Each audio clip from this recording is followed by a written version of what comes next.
Hello and welcome to Trekkie and Beyond, a Star Trek podcast. I'm Monica. And I'm Andrea. And welcome to episode 3 of season 3. Guys, we're moving along. And this is called People of Earth. So as you know, the last episode ended off with Saru and the whole Discovery crew being lost on this ice planet. And at the end, they get reunited with Michael. And the last time we saw Michael was on episode 1. We get to see a little bit of how Michael has changed, how she has grown in the year that has been since she's been with Discovery, and see how they all meld together as they head back to Earth. Let's get into it. Monica, what is your initial reaction? So I have mixed reactions to this episode. I feel like some of this I kind of knew going in that maybe they'd grown apart a little bit. But I was also have a level of disappointment there with Earth. I'm looking forward to talking about that. I also want to mention one other thing. I really like Michael's hair. I agree with Tilly. She's got, I like the braids. Maybe I can sport it.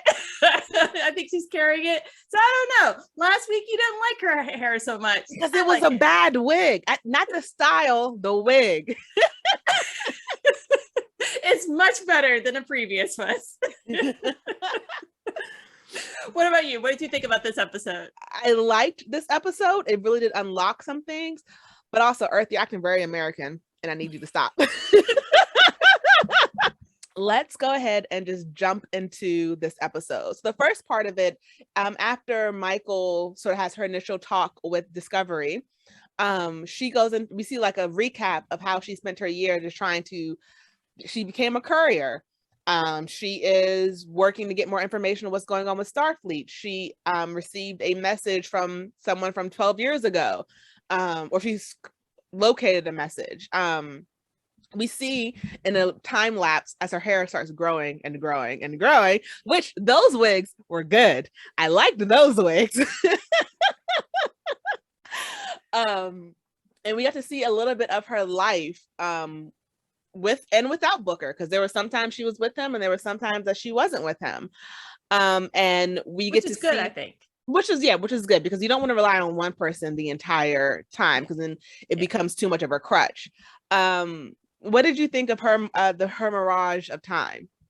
I thought that was interesting. Like you, it was also interesting to see her in like as a courier with a fanny pack, we're not exactly sure what she was helping to ship, but maneuver and get to know people, which is good because like she met, I guess, the Trills and some other people that we'll start to find out more about this season.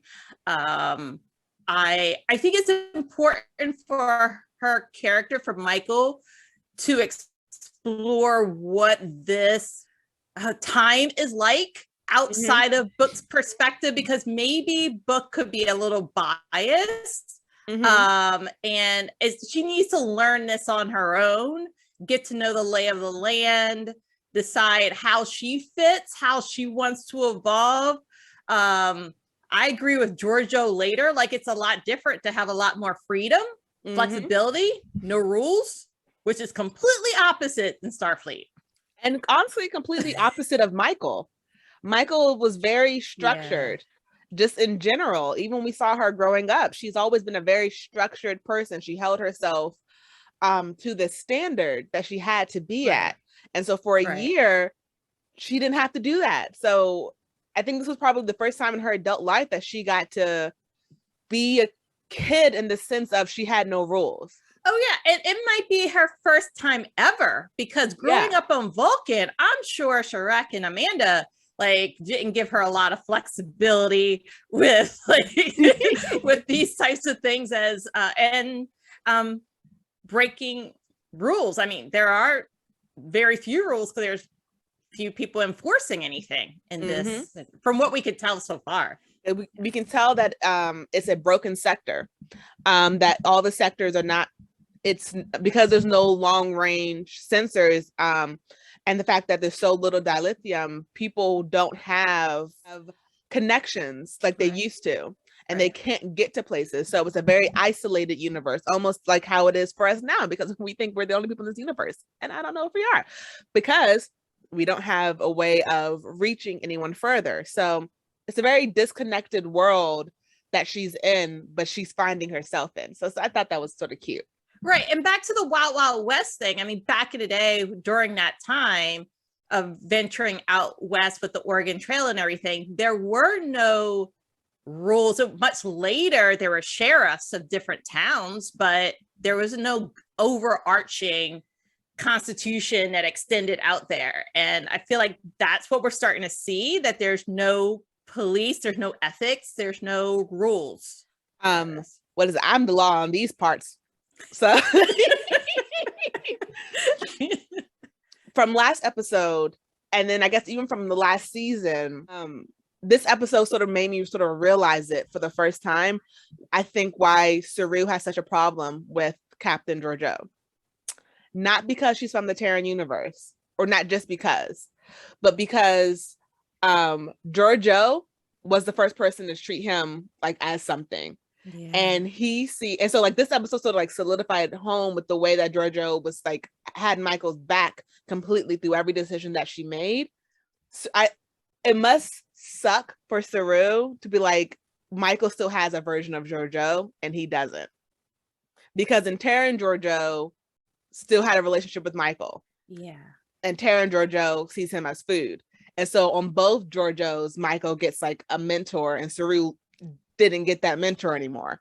Right. The only thing Saru gets is the telescope. Yeah. And he didn't even get the telescope.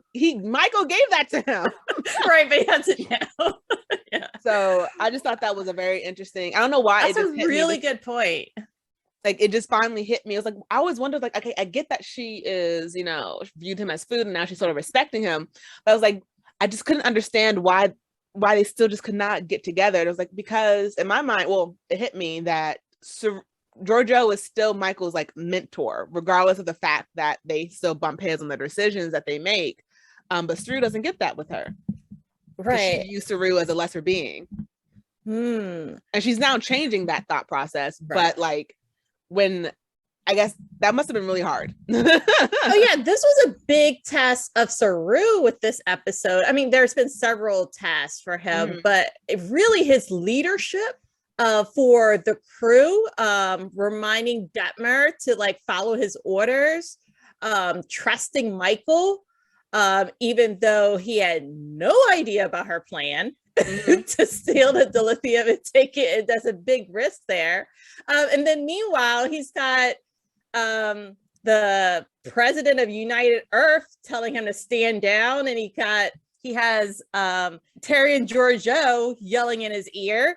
But he stood his ground, and I am glad that he trusted Mike. I ended up obviously working, and his diplomatic actions getting Saru had all the snaps. Yeah, Saru was really good. But it also showed that he's able to stand up, which his character has evolved a lot since the very beginning of Saru. And how protective Georgiou is, and Georgiou is able to see like this other side of and seem to respect, I think, Saru a little bit more, and see another side of Michael. What do you think about Georgiou? Georgiou, I think, is having fun. I think that Georgiou is, out of everyone on the ship, she's the only one who can really go with the flow as needed, like seamlessly. This episode, I think Georgiou, when she dressed up as the admiral, and Michael was like, really? And she was like, as if I would be anything less. Like, right. I think Georgiou trusted Michael completely in this episode and understood that now Michael has a new way of doing things. I think she's happy that Michael, because like in her mind, probably this Michael is closer to a Terran Michael. Yeah, for sure. Because this Michael had a year away from rules. And so I think this Georgiou is like, let her do what she needs to do. Because at the end of the day, Georgiou knows Michael will never betray her family in a way that will actually harm Discovery. Like, she may not tell them something so I think Georgiou is like a proud mom in this episode. Yeah, I think this maybe we haven't met Tyrion Michael but this may be closer to that Terry and Michael. And so it's scary to think that Terry and Michael also betrayed Giorgio. It seems as though Giorgio's connection to the Terrian universe like made her think about, when she switched, maybe it opened her up more to, and maybe she was finding, I don't know, parallel between her switch to this universe and then Michael's 1 year of exploration without Starfleet in his time. And so she knew, she knows a little bit more than anyone else on the ship about that change. Being a fish out of water. Right. And when you can completely reinvent yourself. Without rules. That's a really good point. That is a really, really good point. Okay, so as we have met the leader of the American force, they are American force, because they're acting like America, Earth's force. They are of the shoot first and ask questions later variety. And Saru really shows how strong of a leader he is. So I'm so sorry. We skipped over the fact that Saru is now captain, because Michael was like, there's no one else who should be captain. So I like that. I like that she was like, there's no competition. It's you. You can have it. Like, you can do it. Yeah, and the way she gestured it with the chair, turning the chair to him, that was very sweet. Plus, also, I think she's just not in a frame of mind right now. Definitely not to be captain. Jump back into that level of, enforcement of Starfleet rules. Definitely, totally agree. She's not, because she had a year of being away. And I think that Saru is the better captain. For the sense that Michael, she does a lot of dangerous stuff. Like, she takes a lot on, and Saru is more likely to use the entire crew. And I think that makes Saru the better captain right now, because Michael is still, I'm the one who has to solve everything. I can't let anyone get hurt. I have to do it. And Saru's like, well, how can we all figure this out? Right. And I think that's all the communication options. She did not reach out to him in any sort of way to let him know this fullest plan. Yet, when they were all thinking about moving to 930 years in the future, they all called someone or messaged someone. So they all use communications when it's convenient. Michael reached out to Spock and Amanda and so forth like that when it's convenient to her, but not in this case. She just seems to be more comfortable working with Book. Yeah. And it even in the past, we see that she always took the hard choice of like, I'll sacrifice myself.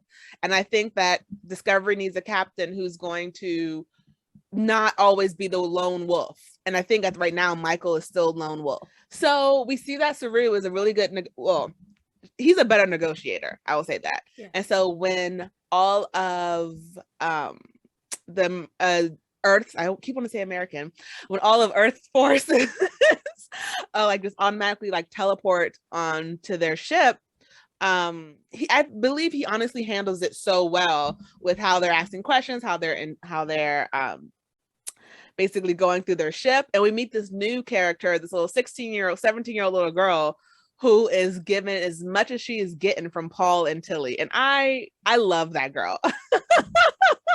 What did you think of them? Indira? Yes. Indira, yes. So Indira's inquisitive. She's really smart, so smart that like she was throwing Tilly off guard. Right. And I'm curious about the sentient being within. Yeah, I was very confused about that. But has memories for other people that she's not able to connect with right now. And I think we might have glossed over a little bit of Earth's history after the Great Burn. And the reason why Earth is acting the way it's acting is after the Great Burn, a lot of the Federation ships they did explode and they just got destroyed. And Saru is basically telling her, hey, look, we're descendants of the people from that burn. And Earth's not really buying it because the ship is old. I mean, this is a horrible lie. Just say you're from the past. I don't know. Just come up with something better. We find out that Earth was like, well, after everything had happened, we're going to be self-reliant. We're not going to need anyone else. And we're basically cutting ourselves off from the universe, which I think is very interesting because it's almost like you're going back to pre-warp days where right now, how it is like right now, we're self-reliant because we don't know anything else in the universe. So it's very interesting. Like after the burn, they went back to like pre-warp days because it seems like they don't allow anything else to come to Earth. They're shoot first, ask questions later. Right. It sounds like they're in survival. They were in survival mode. Like they were just trying to protect as many of their resources as possible from pirates, like the like Ren. Right. The Titans. Yeah.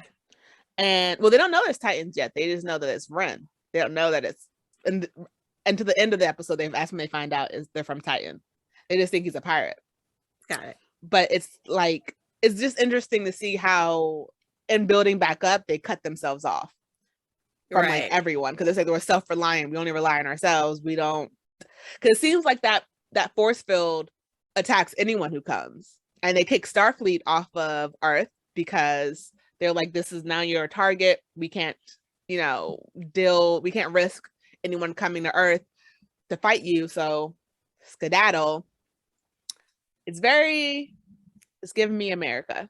Yeah, I think that's a really good point. It's they're basically building like a wall around them, right? So whether it's a physical wall around the US or Germany, they're building up a wall to prevent outsiders from coming in, but then they're preventing new ideas, innovations,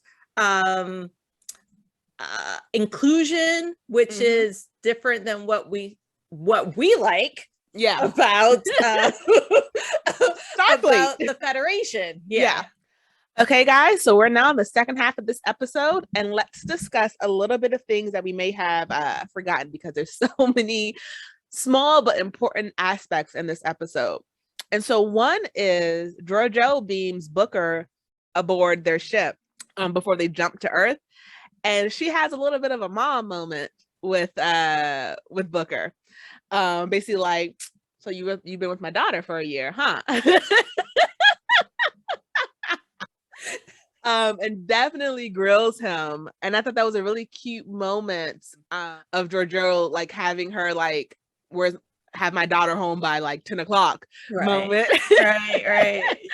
And you could tell that Booker was actually like a little bit like afraid of Georgiou. Like, no, nothing happened. Nothing happened. Nothing like that happened. Right. And I will say nothing. He didn't say nothing happened because he didn't want it to happen. Because the way Booker's been looking at Michael this episode, homeboy has it bad for her. And she's been looking at him one way or other, especially since there's a few scenes with him without a shirt on. Are you like they're definitely having eyes. But what did you think about that moment with Georgiou? I agree with you. I thought it was cute and it reminded me of like a Meet the Parents kind of moment. She's like, what are your intentions? And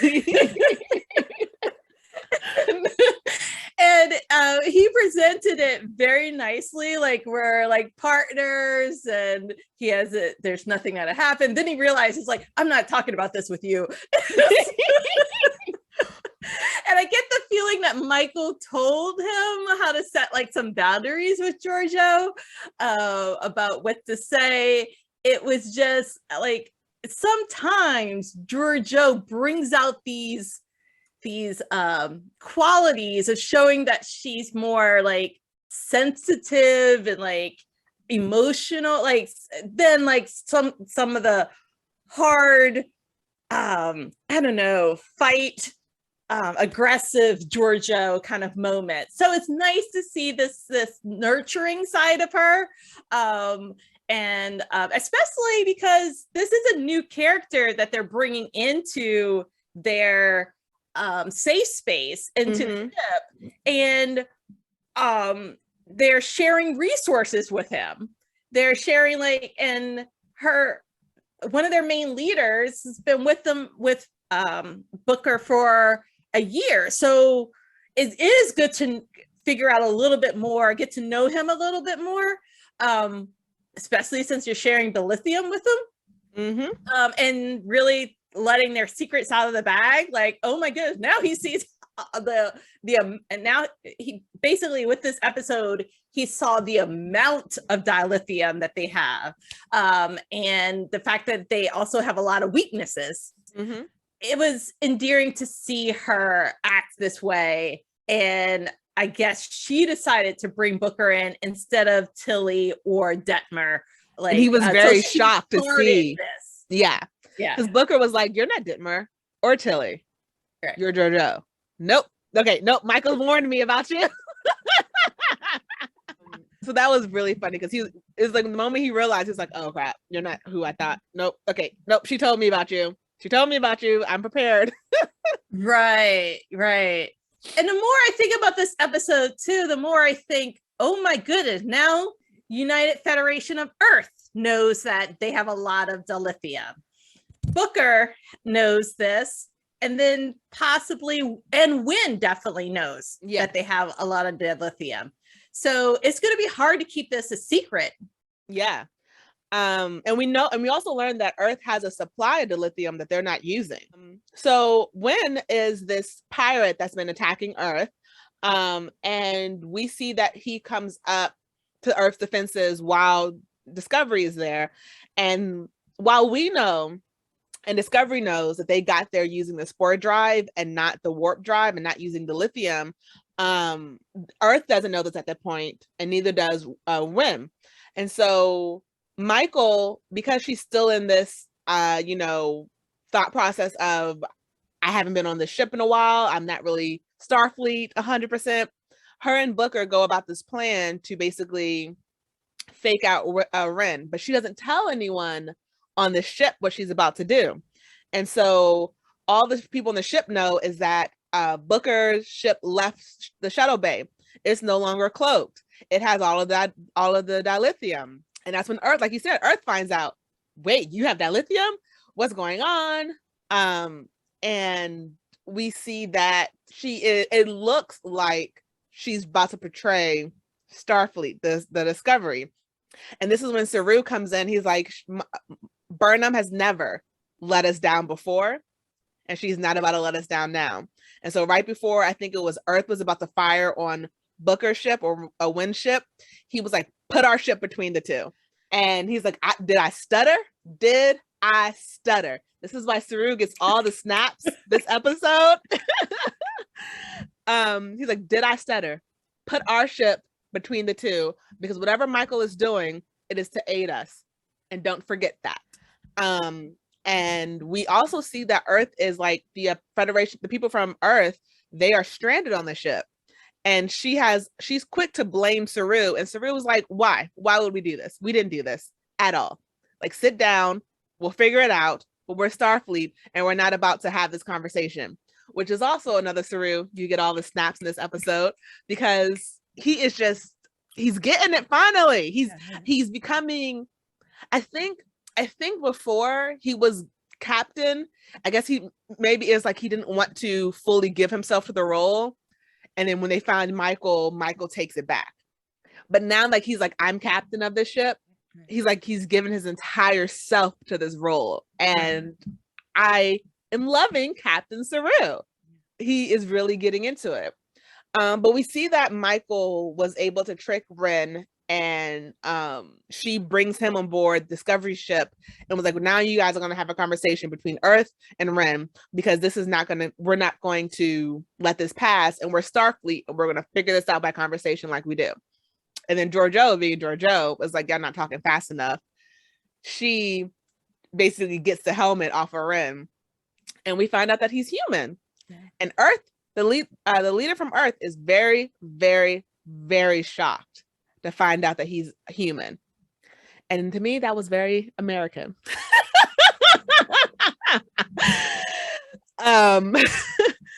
And we find out that Ren is, he's from Titan, and they're like, well, you were self-sufficient. I was like, yeah, but then something went wrong, and then we came to you guys for help, and you just shot us out of the sky. You shot first, then asked questions later. That entire scene was just like, Earth, you're such a bad girl. I don't know. It was, what did you think? What did you think of those like scenes together? I do think that unfortunately war happens just by misunderstandings. and not by just finding out what are our common issues and talking it out. In some cases, there's just extremists on each side that doesn't want to come together. I'm glad Saru is able to get everyone together to talk it out, as well as Michael, because Michael, oh my goodness, to my surprise, brought Wynn onto the bridge. Yeah. Like, why not put him in a holding pen? They have one because she was sentenced there. And Laurel at one point, but like, why bring him right to the bridge? Oh, that was a little scary moment for me. But at that moment, the president of the United Earth, realized that they have more commonalities than differences. Yes. And it took an outsider to introduce that to her. Yeah.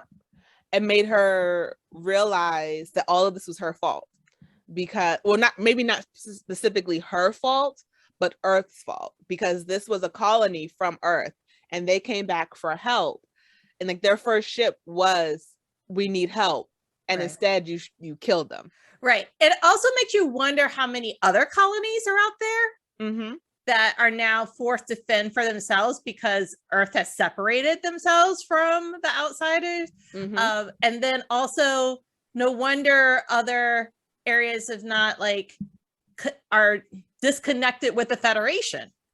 Because like, as we said in the first half, Earth basically kicked Starfleet off of Earth. Right. And they don't know where they landed. It's very interesting to see that maybe Starfleet is up and running in a whole different sector. Like, they could be completely up and running in a different sector that they don't have access to, run or watch over, or like they can't get word back. So there could be a sector that's completely run by or protected by Starfleet. And we just don't know it yet. And Earth doesn't know it, and neither does Discovery. So it's very interesting. Right, because Earth doesn't even want to share its dilithium to go connect with the other Federation. Yeah. Like, to even protect itself on the outside. Goodness gracious. But I think Tilly brought up a really good point. I mean, what happens when something's very familiar? Like, Earth is familiar to them and the tree was familiar, but it's so different too. Yeah. So where's home now? There's no home. Like, I'm happy the tree was there. It was something to remind them, but it's not their home anymore, because they have no, it's like I say, like, if you don't have a single family member living in a country, are you still connected to there? Like, when people say, for like race wise, it's like, I don't have a single relative that was born in another country. All my relatives are born here. So I'm from here. And I mean, like, aunts, uncles, grandmothers, grandfathers, like, they were all born here. So that's what I am. But then some people can say, oh no, I was born there. I was born somewhere else. So I still have that connection there. All my aunts and uncles and cousins live there. I have that connection to somewhere else. And then you have people who are like, or they could not, because it's been 930 years. Some families could have died out. And ultimately, the culture is so different. Yeah. After all this time, 930 years. So the inclusion is no longer there. Right?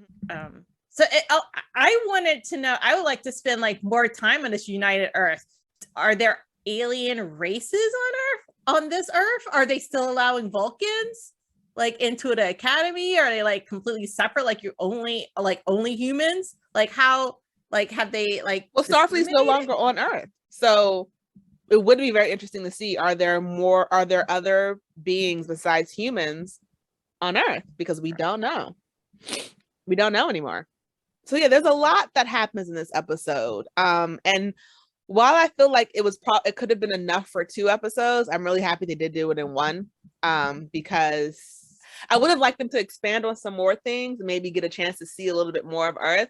But I also understand that this Earth isn't their goal.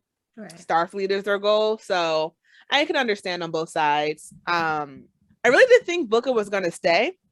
I was stay with Michael a little bit longer, but he didn't. He had to go back to his queen, his cat.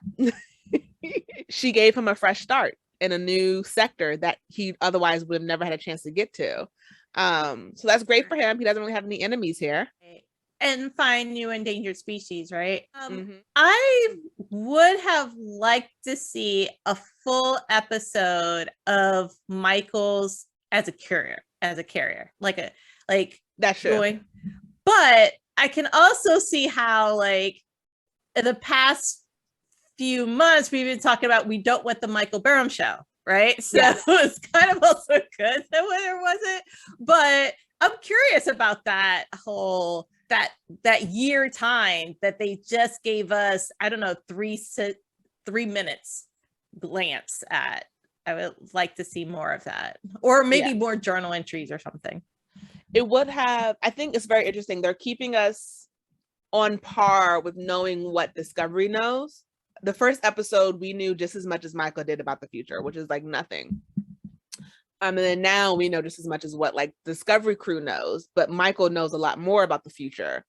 And it's like, can we know that too? But I guess it's sort of like, we can't know more than Discovery. We're coming near the end of this episode. What stood out to you the most in this episode? I missed a few things, and there are some missing characters that I would have liked to see in this episode, specifically 3. Where Rose Jet? She should have been in engineering watching Indira so that this Indira didn't like sabotage them. I wish there's more consistency in Jet, and I should not also feel like I miss her. Like, if I miss that character, that means that there's bad writing here, and I feel a disconnect. Jet was in sickbay. Really? That's my story, and I'm sticking to it because then Jet was then Jet was in sickbay with Hugh because Hugh is also missing. Yes. And maybe like a quick glance over there at sick bay. And if Jet was in sick bay recovering, then I would think that Paul would have been there because Paul was also injured the last time. Maybe he did more cycles. I don't know. It's not making sense. I'm trying to make sense out of the senseless because where was Jet? It made sense for Jet to be in this episode, for them to be boarded and for her to be in engineering. It really did make sense for her to be there. And I agree with you. That was interesting that she was missing. And there was one other person who it made sense for her to be there. Yes. She wasn't. Yes. Security Chief Nan, because they were in a battle with what we now know as the Titans. And she could have helped with strategy of this whole thing. They were boarded by Earth's like inquiry forces, right? She should have been there to help be security. Yeah, she should have also been standing guard around boats, camouflaged or cloaked ship in the hull. Like, she should have been watching the dilithium. She should have been on his ship watching the dilithium. You know what? That's probably gonna say that's where she was. They're probably gonna say that's where she was. Doesn't make sense. So a missed opportunity there. I missed 3 characters: Jet, Hugh, and Nan. I don't know why they like some characters disappear, or and it seems to happen also when they bring some other characters in. So like, I don't know if it's budget reasons, writing, they just substitute some characters for others, and they tell us and put some characters out on a shelf and then bring them back later. It's just weird. I will say overall, this episode, I really did enjoy it. I think the journey for this season is Earth is no longer their home. As it was before, it is not anymore. Right. So where do they go from here, though, now? They're looking for Starfleet. But the Starfleet may also be different than the way that they think of Starfleet and may not welcome them. I don't know. I feel like they could be searching for nothing and then putting themselves in a lot of danger. Oh, they're gonna put themselves in danger. It wouldn't be Discovery if they weren't. But at least we know the spore drive still works. They can still use it to jump away. But they should be careful when they use the spore drive because it could be thought of as using that lithium. So they need to find a way. I think their first job will be find a way to cloak the dilithium and then cloak their ship Yeah, be Paul, you're gonna be living in the spore drive for a while because you need to figure out a way to, like I don't think it's smart to use the lithium in warp right now. I don't think that's smart. Too many people want it. So they're gonna have to travel the normal way or just with the spore drive because one, they don't have an endless supply like they used to. So even though that room was filled with that lithium, it could go pretty quickly when it's not getting replenished. Right. And what if the burn happens again? Yeah. Their ship will explode. So maybe that's part of this. Find out what caused the burn and how to prevent it from happening again. Mm-hmm. That's what I think the Federation should do. But Discovery to the rescue. Speaking of Discovery to the rescue, seems like Discovery has adopted Indira. Yeah. Well, Paul told her the entire truth, that they're from the past. Yes. Oh my goodness. Paul told her everything. I think it was a smart, dumb decision. It was dumb before he knew that she was staying on the ship. It's smart now because there's no way you can hide that from her once you're on the ship. There's a lot more to her than what he thought. Mm-hmm. So I felt like he shared a whole lot more information, valuable information, than what she was sharing. Yes. I would have felt better if it was more of an even exchange of information. And there's a lot about her that hopefully we maybe learn in the next couple of episodes, because she has a symbiote attached to her that has the lives of the Admiral Tall that they're looking for. And then maybe this could take her to where, maybe that can help take her to, or help her take them to wherever Starfleet is now. And then if Starfleet is no longer a part of Earth, why was he on Earth 12 years ago? A lot of questions need to be answered. Right. She could be an undercover agent for his, she's still young and naive. Like, I feel like Tilly has grown up and maybe this is like now a new young character.